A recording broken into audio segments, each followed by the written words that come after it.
rekan-rekan sekalian, terima kasih sudah hadir dalam sesi malam hari ini.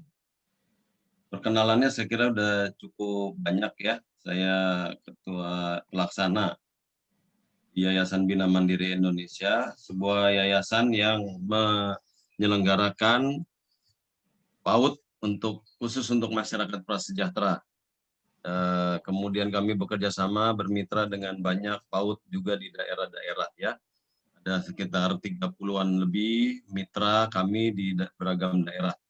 Jadi kami bermitra agar sama-sama secara bersama-sama kita bisa secepatnya menolong, mendidik anak-anak di masyarakat prasejahtera juga. Nah, malam hari ini kita akan belajar mengenai hal yang sudah saya kira kita semua ahli ya. Semua ahli lah. Sudah pernah marah-marah toh? Siapa di sini yang belum pernah marah-marah? Marah-marah di jalan, Pak. Apapun penyebabnya itu, saya kira semuanya sudah ahli marah-marah. Atau ada yang sekarang ini pun sedang marah-marah nih. Ya. Nah, kita belajar amarah ini dan penawarnya. Saya mengakui saya juga punya persoalan dalam mengendalikan amarah. Nah, oleh sebab itulah maka saya banyak belajar, oleh sebab itu lahirlah sesi ini ya. Saya menulis beberapa buku, fokus saya adalah pada pembelajaran kinerja ya. Judulnya Sindrom Kinerja, dan kemudian di buku kedua saya ini Formula Kinerja. Merupakan hal yang saya kumpulan daripada teori-teori kinerja yang saya pelajari sejak saya mulai bekerja.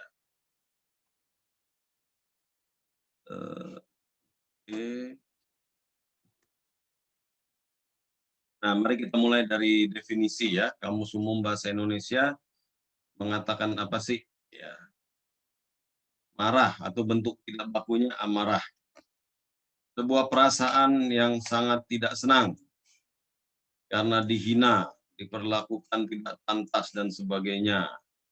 Berang, gusar. Nah, itu artinya ya menurut Kamus Bahasa Indonesia. Alur webinar kita malam ini, yang pertama adalah ada 2 jenis kemarahan. Kedua, urutan munculnya kemarahan. Jadi kemarahan itu ada urutannya sebenarnya ya, dia tiba-tiba meledak. Kemudian respon salah mengatasi kemarahan. Nah, saya kira di sini kita akan belajar banyak ya, mungkin banyak sekali nih kita salah mengatasi kemarahan kita. Responnya. Nah, seperti biasa di dalam setiap sesi yang saya selenggarakan ada tes diri. Malam ini kita akan melakukan tes diri kemarahan.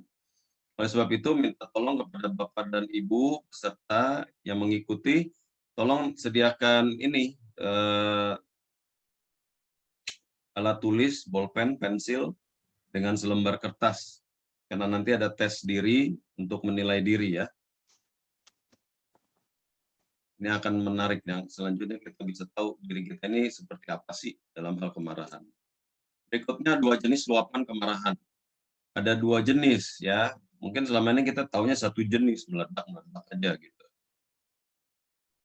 Nah, yang keenam yang menarik adalah antidotnya atau penawar kemarahan. Oke. Nah, mari kita mulai 7 diskusi. Kita ada bisa tanya jawab lah ya mengenai kemarahan ini ya. Tapi tolong nanti dalam diskusi jangan marah-marah sama saya. 2 jenis kemarahan, mari kita mulai. Yang pertama tuh sifatnya definitif. Kemarahan yang definitif. Yang kedua, kemarahan yang distorsi. Apa itu? Artinya yang pertama kemarahan definitif ya. Artinya kemarahan yang diarahkan atau ditumpahkan kepada kesalahan yang benar-benar merupakan kesalahan. Ya. Telah terjadi kesalahan yang benar-benar kesalahan atau kejahatan. Seperti apa? Seperti adanya ketidakadilan, pelanggaran hukum, ya.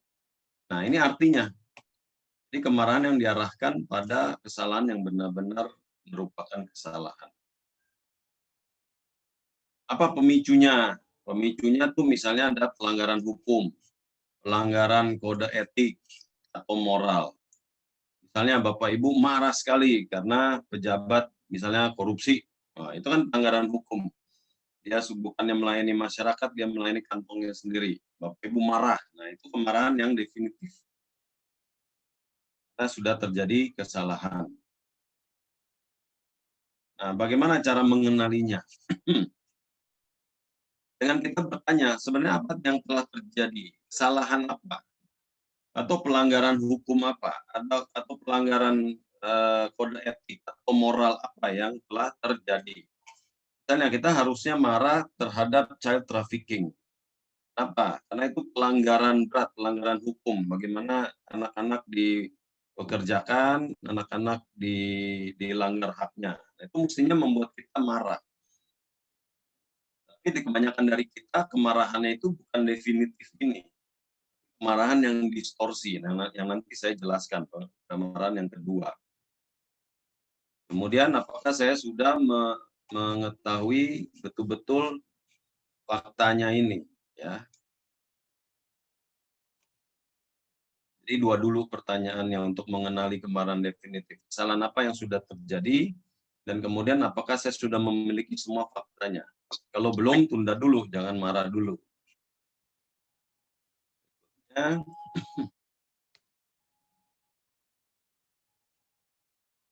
Contoh ya, di Amerika Serikat itu ada sebuah organisasi yang disebut MADD, singkatan dari Mothers Against Drunk Drivers. Apa organisasi ini hadir? Ini adalah organisasi para ibu yang menentang perilaku menyetir kendaraan dalam keadaan mabuk. Pendirinya bernama Ibu Cindy Lightner. Anaknya yang perempuan itu pada waktu umur 13 tahun itu meninggal karena ditabrak pengemudi yang mabuk. Yang setelah ditangkap dan diadili ternyata cuma dihukum secara ringan. Oke. Nah, itu di situ dia marah sekali. Untuk informasi, di Amerika ini banyak sekali pengemudi yang mengemudikan mobil itu sembari mabuk ya, Bapak Ibu. Kalau di Indonesia ini mungkin masih agak jarang lah. Tapi kalau di sana itu banyak orang mabuk tapi nyetir. Nah, dia bisa di jalanan bisa kiri kanan kan, nah, nabrak, orang korban bisa meninggal. Nah, karena kemarahannya itulah maka dia membentuk organisasi ini, ibu-ibu ya MAD itu kan marah, Mothers Against Drunk Driver. Nah, ternyata waktu dia membangun organisasi ini yang dilandasi karena kemarahannya terhadap pelanggaran kejahatan di jalanan ini, banyak mendapat dukungan dari ibu-ibu lain yang mengalami hal yang sama, di mana anaknya itu juga ditabrak pengemudi mabuk. Akibatnya organisasi ini berdiri ya banyak terbentuk di banyak negara-negara bagian. Bagaimana cara mereka bekerja? Yaitu mereka itu menghadiri sidang pengadilan, di mana ada pengemudi yang disidang karena kejahatan, karena mengemudi dengan mabuk. Itu mereka banyak hadir, ikut nonton ya, kalau bisa hadir dengan membawa tekanan pada para juri dan hakim, sehingga hukuman yang diberikan itu akan menjadi lebih berat. Karena menurut organisasi ini, hukuman yang diberikan kepada pengemudi yang mabuk itu masih terlalu ringan. Jadi mereka itu menghadiri sidang, membawa mungkin poster dan apa, kemudian sehingga para juri dan hakim nggak enak gitu ya, jadi merasa tertekan karena mereka di situ banyak hadir, sehingga hukuman yang diberikan lebih berat. Nah, demikianlah contohnya, ini kemarahan yang definitif. Kemarahan yang ditimpakan kepada kesalahan yang benar-benar sebuah kesalahan. Nah, akibat turunannya itu ada lagi pelajar-pelajar atau mahasiswa yang membentuk SAD, Student Against Driving Drunk. Rupanya banyak mahasiswa yang ke kampus itu juga mengemudi mobil dalam keadaan mabuk. Nah, banyak mahasiswa yang nggak senang melihat hal itu, mereka membentuk organisasi yang disebut Student Against Driving Drunk. Pelajar yang menentang mengemudi sambil mabuk. Ya, hal yang bagus ya, saya kira ya. Jadi karena ada terjadi kesalahan, kejahatan, kita marah, kemudian kita membentuk organisasi untuk menentangnya. Oke. Nah, kemarahan yang kedua itu kemarahan distorsi. Artinya kemarahan yang diarahkan kepada sebuah persepsi. Nih, persepsi. Persepsi kesalahan di mana sebenarnya tidak terjadi kesalahan. Jadi terhadap persepsinya. Jadi kita berpersepsi. Persepsi tahu ya, sebuah pandangan kita, pikiran kita, sudut pandang kita, pendapat kita, penilaian kita. Oh, ini udah salah nih, gitu loh. Sebenarnya belum tentu terjadi kesalahan. Apa pemicunya? Pemicunya satu, orang yang melukai kita. Kita dilukai, kita marah. Atau kita sedang stres. Betul nggak Bapak Ibu? Orang stres itu kan lebih gampang marah, betul nggak? Ya, jarang orang lagi stres bagi-bagi duit, jarang. Orang stres biasanya lebih banyak dia marah. Atau lelah. Pulang kantor, ya sekarang sih nggak pulang kantor ya, karena PPKM ya. Tapi ada juga yang pulang kantor kan. Pulang kantor capek gitu kan, jadi lebih gampang untuk marah dan meledak. Baik kepada pasangan maupun kepada anak-anak. Atau sakit hati. Sakit hati itu juga memicu marah. Ya, banyak orang marah karena sakit hati, betul nggak? Jarang orang yang gembira itu mudah marah, lebih jarang. Tapi lebih sakit hati itu memicu kemarahan. Atau harapan yang tidak realistis, yang tidak bisa dia capai, maka dia marah. Ya, ada harapan-harapan yang tidak realistis atau harapan yang tidak terpenuhi, marah. Contoh aja di zaman PPKM ini, orang susah mau ke mall, biasa hobi ke mall, edarin mall dari pagi ya, dari sampai mall tutup. Sekarang nggak bisa ke mall. Jadi harapannya nggak terpenuhi, dikurung di rumah, marah.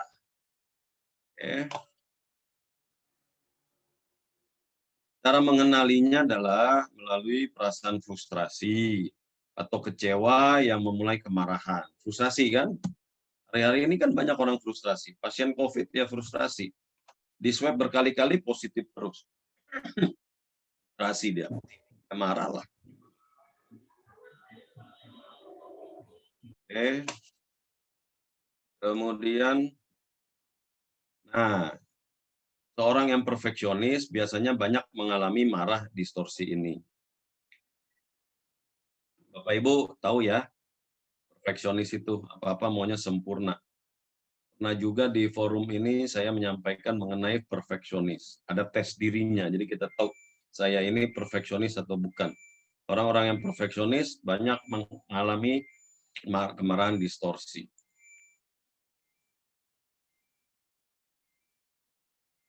Nah, kemarahan kita lebih sering terdistorsi, ya. Kemarahan yang terdistorsi kenapa? Karena kita merasa dihina atau tersinggung. Nah, biasanya sih begitu. Bukan karena kemarahan definitif, kemarahan yang ditujukan kepada kejahatan. Tapi karena dirinya, hatinya tersinggung. Nah, sekarang mari kita masuk kepada urutan kemarahan. Biasanya ada kejadian yang memprovokasi kita. Kedua, interpretasi kita atas kejadian itu. Naiknya emosi. Contoh, kita sedang mengemudi pelan-pelan, ya toh, tiba-tiba ada mobil yang main nyalip aja di tengah, ya, menyalip mobil kita dengan kecepatan tinggi, kaget kita, marah kita, ya, itu kejadiannya. Nah, interpretasinya kita, nih pengemudi kurang ajar nih, kaget aja, naik emosi kita, ya, dari kurang ajar itu aja udah naik emosi kita, udah marah kita, ya. Nah, itu kira-kira urutan kejadian. Oke, urutannya. Nah, atas urutan itu maka kita merespon. Respon kita kadang salah mengatasi kemarahan ini. Ya, ada beberapa respon yang salah. Yang pertama, meremehkan atau mengabaikan atau berpura-pura tidak terjadi apa-apa. Bapak Ibu, ada nggak di sini yang waktu kecil diajar untuk marah? Ada nggak yang diajarin untuk marah? Nah, kamu kalau ini marah aja ya, makin cepet marah makin baik. Ada nggak yang di situ? Nggak ada kan? Tapi kita dari kecil diajar untuk tidak marah.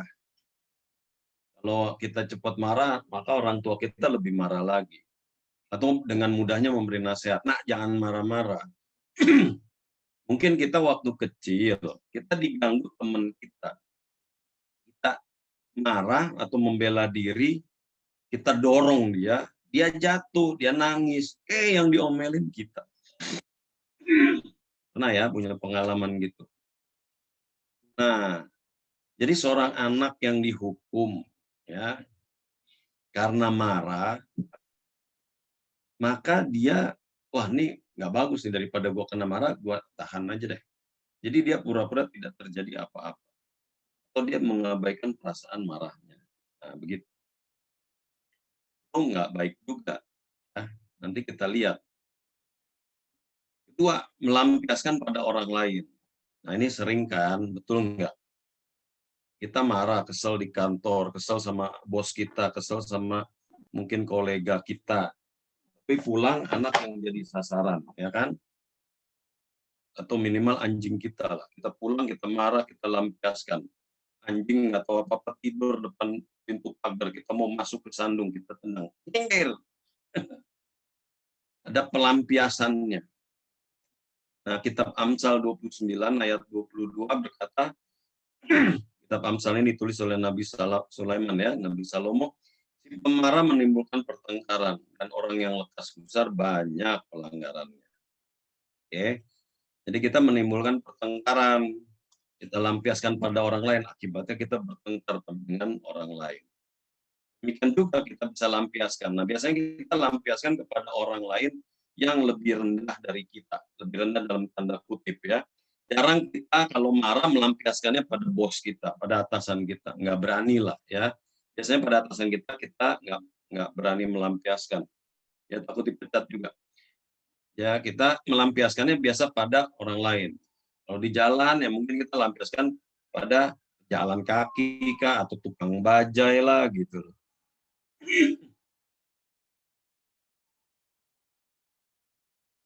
Ketiga, respon yang salah itu menyangkal amarah. Kamu lagi marah ya? Enggak, saya lagi enggak marah kok. Saya tidak marah. Wah, itu menyangkal, padahal marah dia. Nah, keempat, respon yang salah, mengembangkan khayalan untuk balas dendam terhadap orang yang kita marah padanya.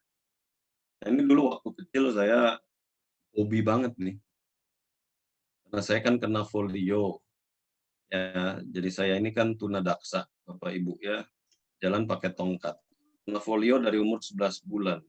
Masuk TK, masuk TK umur 7 tahun, itu diledekin terus tiap hari.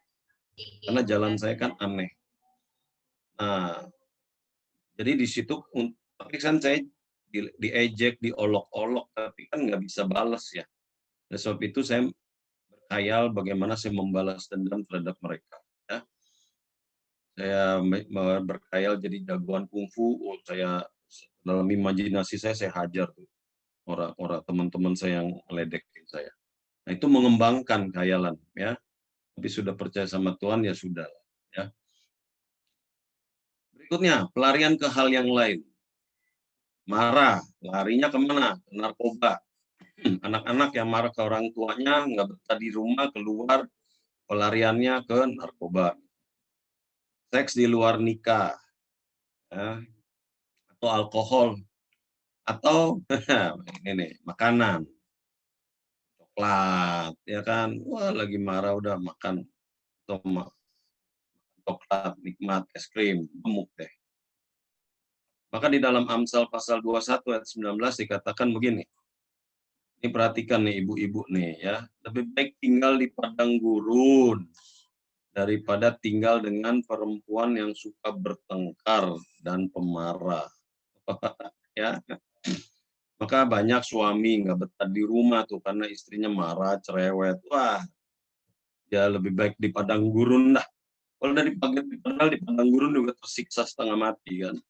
Nah, ini ayat karena pelarian. Jadi dia lebih baik melarikan diri daripada tinggal dengan perempuan yang suka bertengkar ya. Ini saya kira berlaku juga lah kebalikannya ya. Istri-istri juga kan lebih baik tinggal di padang gurun daripada tinggal dengan suami yang suka bertengkar dan pemarah. Sama juga. Anak-anak juga begitu. Lebih baik anak dia tinggal di padang gurun daripada tinggal dengan orang tua yang suka bertengkar dan pemarah. Ya, berlaku juga. Nah, demikian ini respon yang salah mengatasi kemarahan. Kita lanjut ya, tes diri. Ini dia. Mari kita tes diri, Bapak Ibu.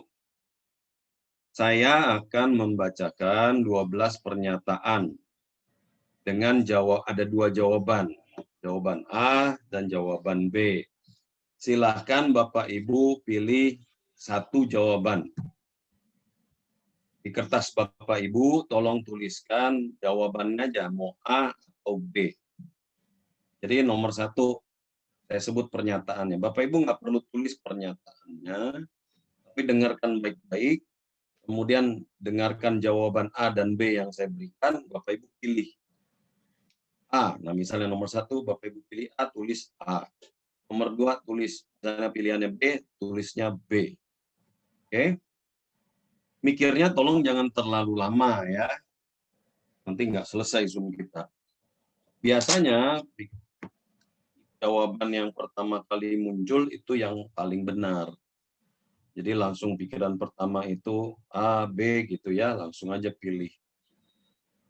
Oke? Cukup jelas ya? Kita mulai. Sudah siapkah semuanya? Siap. Kertas dan bolpen. Ya, kakak-kakak, kertas dan pulpen, kita akan mulai tes diri kemarahan. Dijawab dengan jujur, Pak ya. Sudah Siap. siap. Ya, dijawab dengan Nggak jujur ada yang ya. tahu juga kan. Jujur nggak jujur kita nggak tahu nih. Tapi silakan di tes diri kita masing-masing. Silakan, Pak. Oke, pernyataan nomor 1. Pada saat Anda mengantri bayar di kasir Indomaret ya atau di Alfamaret, Pak. Pada saat Anda mengantri itu untuk bayar di kasir, apa yang Anda lakukan? A. Menghitung antrian di depan Anda. Atau B. Wah, habis ini mau makan apa ya? Saya ulangi. Anda sedang mengantri bayar di kasir Indomaret atau Alfamaret. Apa yang Anda lakukan? A. Menghitung antrian di depan Anda. 2. Atau B. Mikir, habis ini kira-kira yang enak makan apa ya? Pilih aja salah satu, A atau B. Oke. Pernyataan nomor 2. Pada saat Anda sedang mengendarai mobil atau motor, lalu ada orang yang memepet kendaraan Anda, sehingga Anda hampir saja keluar jalur. Apa yang Anda lakukan? A. Membunyikan klakson kenceng-kenceng dan mengumpat orang itu. B. Bersyukur karena masih punya waktu, sehingga nggak perlu menyetir seperti orang itu. Saya ulangi, Anda sedang berkendara di jalan raya, lalu sebuah kendaraan memepet Anda sehingga Anda keluar dari jalur. A. Anda membunyikan klakson dan mengumpat. B. Bersyukur karena Anda masih punya waktu sehingga Anda tidak perlu menyetir terburu-buru seperti orang itu.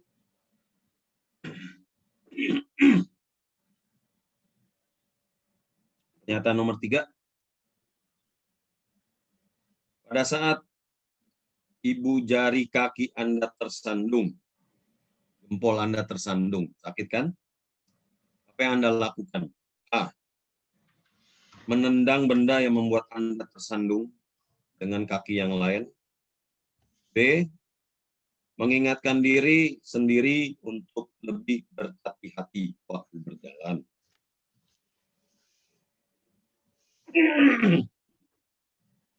Saya ulangi, Anda tersandung, ibu jari kaki Anda tersandung, apa yang Anda lakukan? A. Menendang benda yang membuat Anda tersandung. B. Mengingatkan diri agar lebih hati-hati lagi kalau berjalan. Pernyataan nomor 4. Anda bertemu dengan orang yang tidak Anda sukai. Apa yang Anda lakukan? A. Memikirkan semua tindakan buruk yang mereka lakukan pada Anda. B. Mengingatkan diri Anda sendiri bahwa mereka pun memiliki pergumulannya sendiri. Saya ulangi, Anda bertemu dengan orang yang tidak Anda sukai. A. Anda memikirkan semua tindakan buruk yang telah mereka lakukan pada diri Anda. B. Mengingatkan diri Anda bahwa, oh ya kesian juga ya, mereka ini juga tentu punya persoalannya sendiri. Pernyataan 5. Anda lebih cenderung memikirkan A. Orang-orang yang telah menyakiti Anda, atau B. Orang-orang yang telah menolong Anda. Ulangi, Anda cenderung A. Memikirkan orang-orang yang telah menyakiti Anda, atau B. Orang-orang yang telah menolong Anda. Nomor 6. Pada saat Anda sedang menunggu lift, apa yang Anda lakukan? A. Menghitung berapa lama lagi lift itu di tiap lantai dan berharap orang-orang yang naik lift itu lebih cepat gitu. Atau B. Mengobrol dengan orang di samping Anda sampai liftnya tiba. Saya ulangi nomor 6. Anda sedang menunggu lift ya, bisa kita naik ke kantoran tinggi naik lift, atau di mall naik lift. Apa yang Anda lakukan? A. Anda menghitung berapa lama lift menunggu di lantai dan berharap orang-orang di atas sana itu cepetan deh, jangan lambat-lambat. Atau B. Mengobrol dengan santai dengan orang di samping Anda. Pernyataan 7.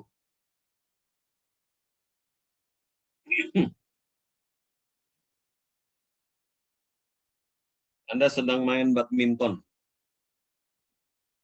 Ternyata pukulan Anda itu out pada saat nilai yang kritis, poin yang kritis. Apa yang Anda lakukan? A. Melempar raket ke tanah. Atau B. Menganalisa pukulan agar tidak terulang lagi. Saya ulangi ya, Anda sedang main badminton, pukulan Anda out pada poin yang kritis. Apa yang Anda lakukan? Anda membanting raket, 2, atau B. Anda analisa pukulan agar tidak terulang.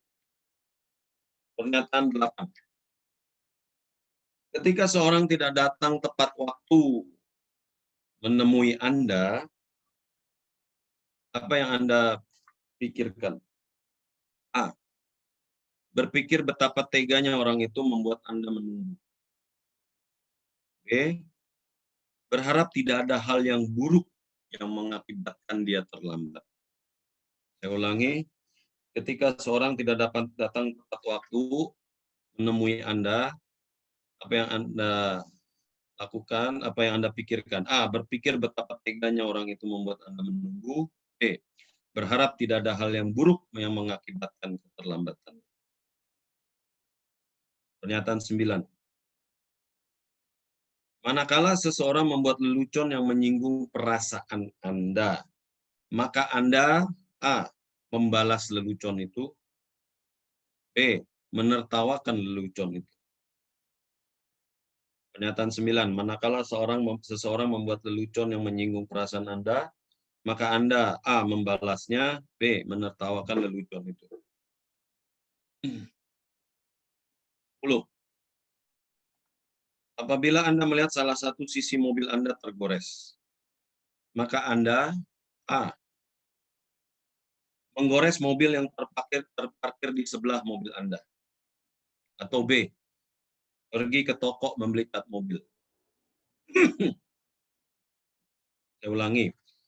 Apabila Anda melihat salah satu sisi mobil Anda tergores, maka Anda A. menggores mobil yang terparkir di sebelah mobil Anda, atau B. pergi ke toko membeli cat untuk memperbaiki goresan itu. 11. Ketika Anda marah, maka Anda A. melempar barang-barang, atau B. membahasnya. Ketika Anda marah, Anda A. melempar barang-barang, atau B. membahasnya. 12. Anda paling banyak melihat orang tua Anda sebagai A. orang yang kurang waras, atau B. manusia. Saya ulangi. Anda paling banyak melihat orang tua Anda sebagai A. orang yang kurang waras, atau B. manusia. Ya, silahkan. Sudah semua? Atau ada yang Pak, bisa mau diulang diulang? nomor 11 nggak, Pak? 11, oke. 11. Ketika Anda marah, Anda A. melempar barang-barang, B. membahasnya. Oke, ada lagi? Untuk pernyataan nomor 12, nggak ada yang tahu kalau Anda memilih A, ya. Nggak ada yang tahu kok, nggak akan ditanya. Oke, cukup ya? Oke, mari kita lanjutkan begini. Sekarang jumlahkan jawaban Anda yang A saja. Jumlahkan jawaban yang A saja. Oke, sudah? Yang A saja, yang B nggak usah. Silakan kakak-kakak bisa di kolom chat tambahkan. A, Apa ya, yang A? A-nya saja ya. A-nya saja. Oke, nanti akan dianalisa oleh sama Pak Pur. Analisa bareng-bareng ya. Iya. Ada yang 7, ada yang 4, ada yang 5, ada yang 2.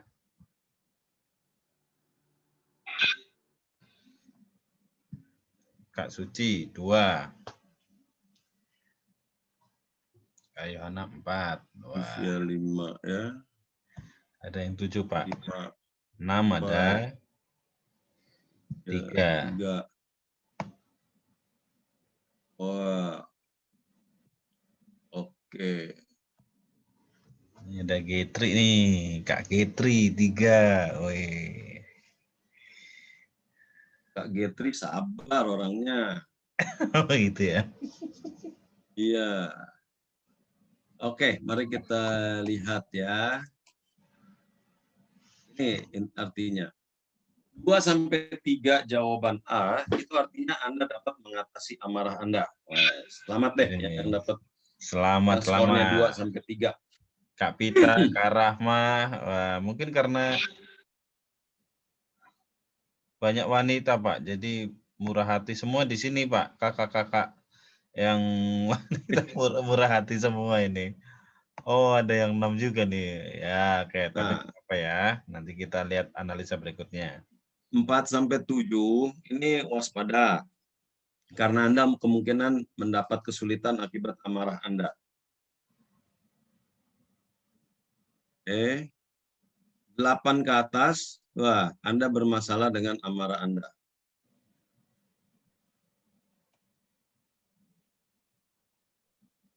Kalau sama sekali tidak ada jawaban Anda, nah Anda sedang memungkiri perasaan amarah Anda. Wah, ini marahnya. Ada nggak yang jawabannya 0, nggak ada yang A? Ini Kak Windo Ardi. Satunya A, 5 B. Padahal soal ada 12. Ada 12 ya. Oke. Wah, di sini Baik-baik paling semua nih, tinggi Pak. cuma 7 ya. Iya. Wah, semuanya ini. Mungkin karena PPKM nih. Kalau nggak PPKM belum tentu nih. Iya, ya. Ketemu apalagi guru-guru, ketemu anak-anak gitu mungkin ya. Iya, ketemu orang tua murid. Aduh, ketemu orang tua murid. Baru masuk udah di ini ya. Nah, oke ya. Nah, mari kita ini tesnya. Jadi saya berharap berguna. Mari kita lihat sekarang luapan kemarahan. Tapi jangan ini dulu, yang 2 dan 3 Anda dapat mengatasi amarah Anda. Nanti kita lihat explosion-nya ya, luapannya itu. Ada kemungkinan luapannya itu yang bawah nih, yang implosion. Oke, mari kita lanjutkan. Sekarang luapan kemarahan yang explosion. Explosion itu meledak. Meledak. Dimulai dari mana? Yang pertama, mulai dari mengkritik atau sarkasme. Sarkasme, Bapak Ibu tahu ya, artinya sarkasme itu kan apa? Sarkas. Sarkas itu apa sih? Sarkas itu kakaknya sinis. Sinis kan menjawabnya dengan nada sinis ya. Sarkas itu galak, kasar, apa ya? Pokoknya ucapannya kasar deh. Galak, Pak. Gimana ya? Sarkas itu dari katanya, akar katanya sarks. Sarks itu daging yang terkoyak-koyak. Ya, udah inilah menggosip, dan kemudian yang kedua menggosip dan mengejek. Mengejek. Ini jalan lambat banget sih. Siput aja 10 meter udah duluan sama kamu. Mengejek. Itu anaknya nggak buang sampah ya kan, udah diejek. Kapan kamu mau buang sampah tuh? Lalat aja udah siap tuh gotong tuh sampah ke tong sampah. Jadi udah mulai dari sarkas, mengejek. Kemudian menghina. Nah, menghina kita sama-sama tahu lah. Saya kira setiap kita pernah menghina juga ya. Kemudian memprovokasi perbuatan untuk membangkitkan kemarahan. Atau meliputi juga tindakan yang menghasut, penghasutan dan pancingan. Memprovokasi ini udah sengaja ya. Udah sampai kepada perbuatan yang membangkitkan marah. Nah, berikutnya naik lagi. Luapan kemarahan itu udah sampai mengumpat. Keluar kata-kata yang kotor, perkataan yang keji, yang diucapkan ya karena marah. Itu udah perasaannya marah, kemudian kata-katanya keji, cercaan dan makian. Oke. Menggertak. Ini naik lagi, lebih eskalasinya lebih tinggi. Suara keras, hentakan kaki, ancaman untuk menakut-nakuti. Orang yang menggertak gitu, udah tahu lah ya, dia menggertak. Kemudian meningkat lagi orang yang marah ini, ya, dia sampai merusak. Mengamuk dan memukul. Pernah lihat orang ngamuk, ya, marahnya sampai demikian tinggi, dia sudah memukul. Berikutnya sampai membunuh. Nah, jadi ini rangkaiannya nih, tingkatannya kemarahan. Bapak Ibu yang udah punya anak pernah sampai marah, ngata-ngatain atau mengumpat anak, ya kan? Pernah nggak? Nah, ya. Kemudian sampai kemudian ngamuk sama anak, pernah, ya kan? Tapi biasanya kalau sama anak murid, biasanya enggak. Kita lebih sabar kalau sama anak murid. Kalau sama anak sendiri bisa lebih galak tuh biasanya. Nah, ya. Nah, ini rangkaian dari meledak yang explosion, meledak kemarahan yang explosion. Nah, yang implosion itu ke dalam, terusik, meningkat, terganggu, tersinggung, ya. Meningkat lagi, mulai jengkel, kesal, mendongkol, dengki, ya, meningkat lagi, dengki, perasaan marah karena iri yang amat sangat pada keberuntungan orang lain, itu arti dengki. Ya. Berikutnya, nah ini udah muak nih, jemu karena sudah kerap kali makan dan sebagainya. Ini artinya di waktu di KBBI, muak, merasa jijik sampai hendak muntah. Jadi demikian benci sama orang, lihat dia juga udah jijik. Ya, lalat masih terlihat lebih baik daripada orang itu. Nah, misalnya begitu, udah sampai muak ya. Kemudian kepahitan, meningkat lagi murka. Wah, pernah lihat orang murka? Meningkat lagi benci, meningkat lagi dendam, meningkat lagi membunuh. Sama, at the end-nya itu sama. Ya, ini lebih halus aja nih, ya lebih halus dia. Tapi ujungnya itu sama, membunuh. Nah, jadi sekarang dari sini, dari dua slide ini Bapak Ibu udah bisa lihat mana yang lebih sering Bapak Ibu, explosion atau implosion. Nah, implosion ini banyak disebut orang ini dia makan dalam, ya kan, makan dalam. Nggak kelihatan dia marah, dia mulutnya tersenyum, tersenyum gitu ya. Tapi ternyata sakit jantung. Kenapa? Karena nahan kepahitan ya, sakit mah, karena udah benci sama dendam sama orang. Tapi nggak kelihatan dari luar, karena nggak keluar dia. Oke? Nah itu explosion dan implosion. Demikian ini amarah, uraian amarah. Mari sekarang kita masuk kepada antidotnya, penawarnya. Nah, nggak seru tentu saja kalau saya putus Zoom ini sekarang kan. Explosion dan implosion, sekarang antidotnya apa? Ada 4 saja. Yang pertama, sadari dan waspadai bahaya luapan kemarahan Anda. 2, bandingkan biaya yang harus Anda bayar bila marah. Ternyata ada biaya yang kita keluarkan kalau kita marah loh. Nomor 3, perbesar bingkai perilaku orang yang hendak Anda marahi. 4, buatlah daftar untuk kemarahan yang kronis. Oke, mari kita mulai dari yang pertama. Sadari dan waspadai bahaya luapan kemarahan Anda. Amsal pasal 18 ayat 21 berkata, hidup dan mati dikuasai lidah. Siapa suka menggemakannya akan memakan buahnya. Ya. Jadi ada bahaya sekali dengan mulut kita ya, Bapak Ibu ya. Sampai hidup dan mati aja dikuasai oleh lidah kita. Ada yang berkata, apa bedanya anger dengan danger? Anger kemarahan, danger itu bahaya. Apa bedanya? Bedanya tipis sekali, yaitu hanya satu huruf. Huruf apa itu? Huruf D. Bila seorang sudah anger, sudah marah, perhatikan, satu huruf saja, dengan ditambah D saja, satu huruf lagi, sudah menjadi danger atau bahaya. Ya. Coba lihat lagi ini. Pada akhirnya membunuh kan? Bunuh. Explosion. Implosion juga sama.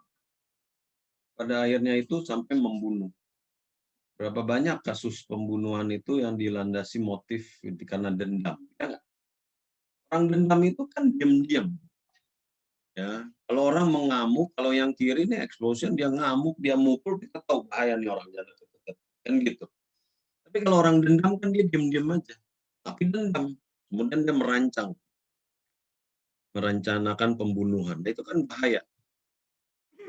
Kita pikir orang itu sama kita baik-baik aja, ternyata dendam. Bahaya banget. Maka firman Tuhan Yesus di dalam kitab Matius, jika engkau sudah marah itu sama dengan membunuh. Ya mungkin ya Tuhan Yesus sudah mengerti nih, bahwa ujung-ujungnya kemarahan itu ada pada pembunuh. Ini yang kita harus sadari ya Bapak Ibu. Baik yang manapun Bapak Ibu, baik explosion maupun implosion, tetap perlu menyadari rangkaian ini. Rangkaian ini tetap harus ada pada pikiran kita. Bahaya nih, kalau marah nih bahaya.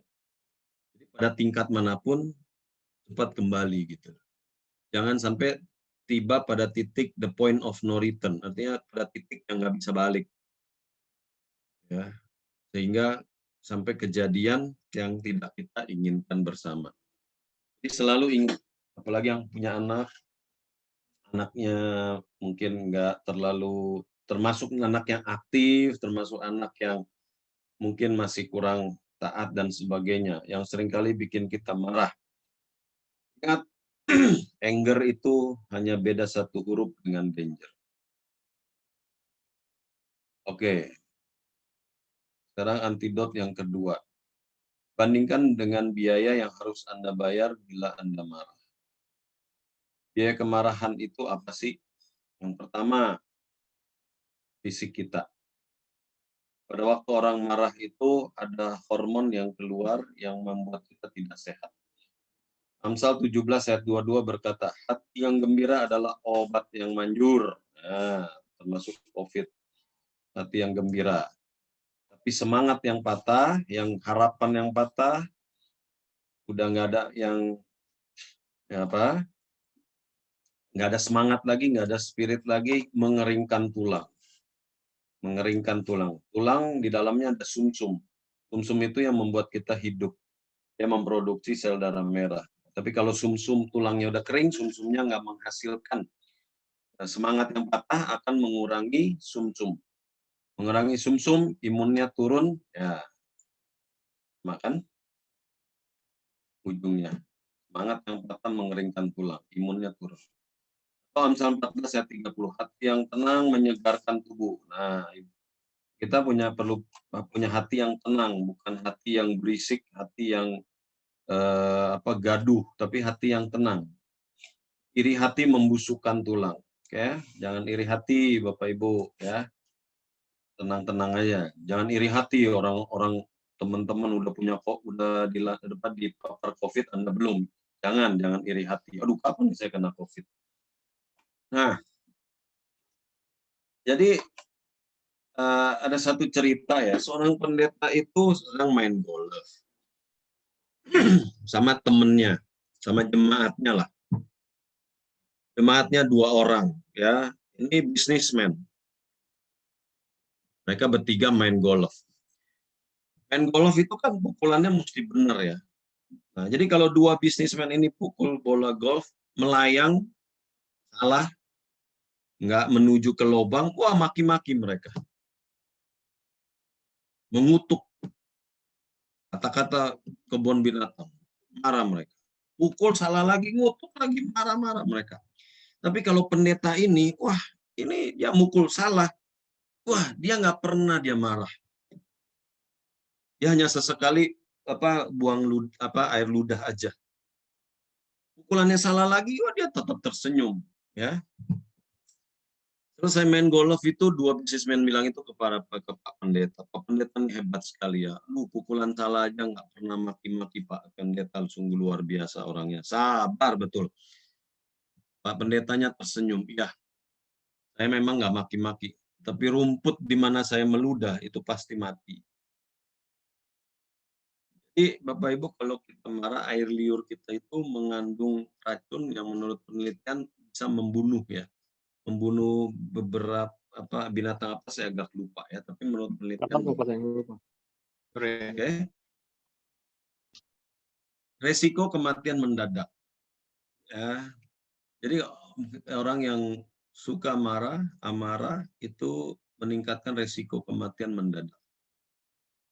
Menurut Asosiasi Jantung Amerika mengatakan begini, amarah adalah faktor yang mendukung risiko penyakit jantung, sejajar dengan pertanda standar lainnya, kolesterol, kurang olahraga, dan gizi.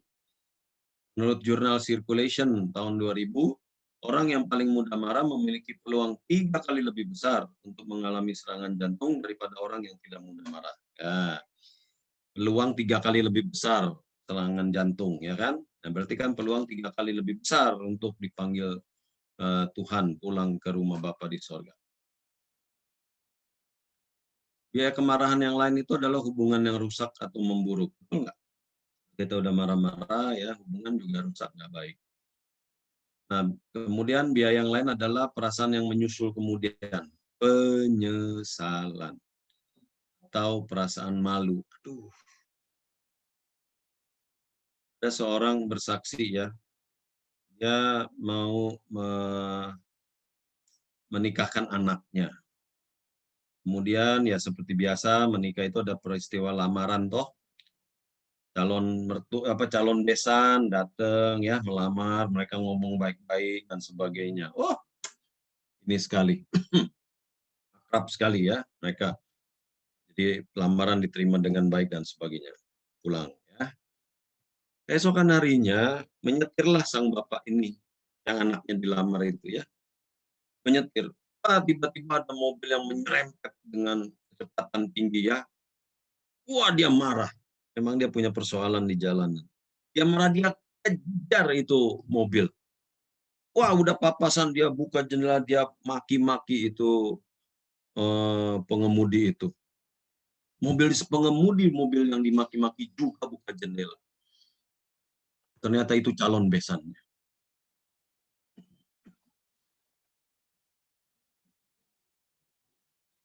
Amsal 25 ayat 28 berkata, orang yang tak dapat mengendalikan diri adalah seperti kota yang roboh temboknya. Kendalikanlah diri Anda ya. Kalau enggak, seperti kota yang roboh temboknya. Temboknya roboh, serangan masuk,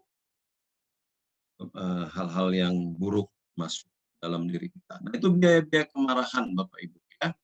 Jadi sekali lagi, biaya kemarahan itu fisik, kita bisa jantung dan penyakit lain. Ingat, air liur kita juga mengandung ini hal yang toksin, racun yang membuat kita meningkat resiko kematian kita secara mendadak. Kemudian biaya kemarahan itu hubungan yang rusak memburuk dan perasaan-perasaan yang menyusul kemudian, ya penyesalan dan malu. Oke, jadi antidotnya pertama sadari dan waspadai bahaya luapan kemarahan Anda. 2, bandingkan biaya yang harus Anda bayar. Jadi Anda pikir nih kalau mau marah nih biaya yang keluar juga besar nih, ya kan? Biayanya lebih besar. Kalau ntar saya sakit itu biayanya lebih besar nih. Rumah sakit udah penuh, ngapain saya marah-marah? 3, perbesar bingkai perilaku orang yang Anda marahi. Ya, mari kita lihat nomor 3. Perbesar bingkai kemarahan. Yang pertama, tundalah kemarahan Anda. Jangan lekas-lekas marah dalam hati karena amarah menetap di dalam dada orang bodoh. Itu kitab Pengkhotbah pasal 7 ayat 9. Tunda dulu kemarahan Anda. Ini susah sih memang. Ada yang mau marah ya nggak pakai tunda, masa marah ditunda, purnama, ya kan? Nah, jadi tapi ini coba kita lanjutkan dulu ya. Pikirkan dulu, apakah kesalahan yang terjadi benar-benar sebuah kesalahan? Ya. Yang B, apakah saya benar-benar memiliki semua faktanya? Pikir dulu gitu. Berhitunglah 1 sampai 10 sebelum Anda marah. 1 sampai 10 itu supaya Anda mengkalkulasi biaya dan menunda kemarahan. Mungkin ini akan menyelamatkan kita dari tindakan yang akan kita sesali kemudian. Benar nggak sih? Apakah saya benar-benar memiliki semua faktanya? Pasal 18 ayat 17 berkata apa? Pembicara pertama dalam suatu pertikaian nampaknya benar. Lalu datanglah orang lain dan menyelidiki perkaranya. Jadi kita perlu selidikin dulu perkaranya, ya. Apa benar-benar terjadi sebuah kesalahan. Saya ceritakan apa yang saya alami dan istri terhadap anak saya yang nomor 2. Oke. Nah, ini peristiwa yang luar biasa, saya maksudkan sebagai contoh yang luar biasa. Jadi, istri saya suatu hari menjemput anak saya. Dia waktu itu SMA kelas 2 ya. Lagi selesai ujian. Hari panas terik betul. Oke. Istri saya juga udah sakit kepalanya, udah capek. Waktu dia udah ngantri di sekolah jemput, masih harus menunggu anak saya keluar. Enggak deh, kebalik. Anak saya sudah menunggu istri saya itu tiba. Jadi kemudian dia masuk mobil. Masuk mobil, dia langsung berkata kepada istri saya, anak saya ini, perempuan ya, kelas 2 SMA. Dia bilang, aduh mami, lama banget sih, gitu. Wah, istri saya juga jadi marah gitu, cuman masih belum meledak. Tapi nada udah tinggi lah, udah setengah 1 oktav mah udah ada lebih tinggi. Nah, terus itu pintu kemudian udah pulang jalan ya, pulang sampai di rumah itu biasa ya, karena kami di apartemen jadi turun di lobi, anak saya turun di lobi. Turun di lobi, wah dia banting pintu mobil. Wah, gitu. Wah, istri saya ngamuk gitu. Dia udah parkir, dia naik, udah habis dicuci tuh anak saya ya sama istri saya. Nah, udah malamnya itu kami ngumpul, suasana sangat dingin ya, dan saya juga jadi terjepit di tengah ya. Bila ya para suami ini pasti tahu lah ya. Kalau putrinya sudah remaja bertengkar sama istri, Anda terjepit di tengah, nah mana Anda? Ya kan? Anda duduk. Lebih baik tinggal di padang gurun tuh daripada diperhadapkan dua situasi itu ya. Istri saya udah marah, anak saya juga diem. Waduh, ya Tuhan, oh Roh Kudus. Jadi kami mulai cerita nasehatin begini-begini. Wah, kemudian anak saya jadi nangis, kemudian dia cerita. Tahu nggak sih tadi saya tuh udah ujian, saya tuh udah sakit kepala, udah panas. Saya tuh kemarin juga tidurnya udah menjelang pagi, ya kan, karena belajar buat ujian. Jadi saya ujian, itu sakit kepalanya tuh udah ini banget. Saya juga saya tidak bermaksud. Kenapa Bu? Kenapa? Oke, jadi sampai mana tuh tadi? Jadi dia bersedia, pokoknya saya udah sakit kepala lah begitulah, ya toh. Udah sakit kepala, saya nggak bermaksud untuk marah di waktu masuk di mobil. Nah, saya udah sakit kepala banget. Wah, kita baru tahu udah sakit kepala. Gitu, ya kan? Terus tadi kenapa Mbak sampai mesti banting pintu mobil gitu? Itu tadi nggak kebanting. Waktu mau tutup tuh biasa aja, tapi karena angin ya, karena memang di lobi itu banyak angin, jadi kebanting bro. Itu kita baru tahu juga. Jadi setelah diteliti faktanya sebenarnya itu bukan suatu benar-benar kesalahan. Karena sakit kepala itu bukan kesalahan. Gitu. Kedua, bukan banting pintu mobil, tapi karena kedorong angin. Ya. Nah, jadi adalah baik bila tunda dulu kemarahan dan pikirlah dulu apa yang benar-benar, apakah itu suatu perbuatan itu benar-benar kesalahan. Ya. Itu yang disebut sebagai perbesar dulu bingkai kemarahan. Bingkai kemarahan. Ya. Oke. Ini antidotnya. Yang pertama, sadari dan waspadai bahaya luapan kemarahan. Kedua, bandingkan biaya yang harus Anda bayar. Ketiga, perbesar bingkai perilaku orang yang hendak amarah, yang Anda marahi. Ya. Yang keempat, yang terakhir, buatlah daftar untuk kemarahan yang kronis. Apa yang dimaksud kemarahan yang kronis? Kemarahan yang sudah bertahun-tahun, kronis ibarat penyakit, menahun. Anda marah nggak selesai-selesai, terus ada di dalam pikiran Anda. Buatlah daftar kira-kira seperti ini. Yang pertama, kolom pertama tulis nama siapa? Kak Nono. Tulis kalau Anda marah kronis sama dia, ya. Perbuatan orang ini yang membuat marah karena aku anggap mereka bersalah kepadaku. Anda tulis di sini apa yang diperbuat Kak Nono ya terhadap Anda yang membuat Anda marah, yang membuat Anda menganggap Kak Nono ini sangat berdosa besar terhadap Anda. Anda tulis di sini. Nah, kemudian Anda renungkan, nah ini jenis marah apa nih? Gitu. Definitif atau distorsi? Ya. Eh, ya. Jadi Anda tulis di sini nih jenis marahnya. Oh, definitif telah terjadi kejahatan atau benar-benar kesalahan ya. Pak Nono salah apa nih? Definitif dia melanggar ini. Ya, melanggar dia berbuat jahat saya ini, melanggar KUHP sekian. Jadi saya marah misalnya.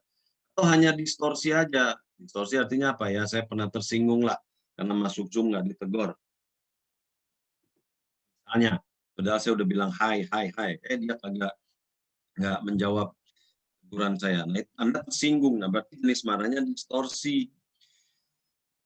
Kalau distorsi ya sudah, maafkan aja ya, selesai, coret. Oh enggak, ini berarti kemarahan distorsi. Selesai.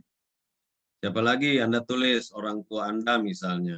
Apa perbuatannya memarahi saya di depan teman saya dari waktu saya kecil. Sekarang saya udah gede tapi masih tetap marah. Lama banget marahnya. Saya tersinggung. Nah, ya ini kan distorsi juga.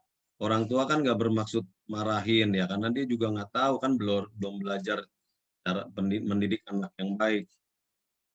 Tapi waktu itu Anda nakal juga kan sebenarnya gitu loh. Ya udah nih distorsi juga. Oh, distorsi, yang ini distorsi. Nanti Anda buat list. Ternyata kemarahan Anda ini semuanya distorsi. Selesai kan aja udah, ya kan? Lepaskan pengampunan, marahan mah, ya. Perhatikan penelitian Dr. Charlotte ini. Dia mengumpulkan para sukarelawan dalam kondisi normal ya. Kemudian diminta membayangkan orang yang telah membuat mereka sakit hati atau marah di masa lalu. Disuruh ngebayangin aja tuh orang-orang sukarelawan ini. Respon tubuhnya itu udah ditempelin beragam alat ya untuk mendeteksi respon tubuh. Ternyata dari para sukarelawan itu tekanan darahnya naik, detak jantungnya meningkat, telapak tangannya dilihat jadi dingin, otot dahi menegak. Ya, ini respon yang sama yang terjadi bila kita marah. Kemudian para sukarelawan diminta untuk memikirkan kemungkinan untuk mengampuni orang itu. Kemungkinan ya. Ada nggak kemungkinan kalian memaafkan orang-orang yang sudah bikin Anda marah? Nah itu kemudian begitu mereka mulai memikirkan kemungkinan mengampuni, tanda-tanda fisiologisnya kembali normal seperti di awal. Padahal tadi respon tubuhnya itu sudah meningkat, sudah berubah, jadi kurang bagus kan. Tapi begitu memikirkan kemungkinan mengampuni, tanda-tanda fisiologis kembali normal. Jadi apa yang kita pelajari di sini? Kesimpulan dari penelitian Dr. Charlotte ini adalah bahwa sebuah kemungkinan pengampunan itu mempengaruhi kondisi fisiologi secara langsung. Jelas, Bapak Ibu? Ya. Jadi kemungkinan mengampuni aja itu sudah mempengaruhi kondisi fisiologis. Artinya balik lagi normal. Apalagi kalau benar-benar mengampuni. Jadi balik kembali ke sini ya. Nanti buatlah daftar kemarahan kronis. Nanti teliti lagi definitif atau kemarahan distorsi. Dan kemudian pikirkanlah kemungkinan Anda mengampuni dan Anda memang mau mengampuni, maka Anda akan bisa rilis pengampunan. Nah, demikian ya. Oke, jadi ada 4 penawar daripada amarah, kemarahan. Yang pertama, sadari waspadai bahaya luapan kemarahan Anda. 2, bandingkan biaya yang harus Anda bayar bila Anda marah. Perbesarlah bingkai. 4, buatlah daftar untuk kemarahan kronis. Oke, itu akhir dari pemaparan saya.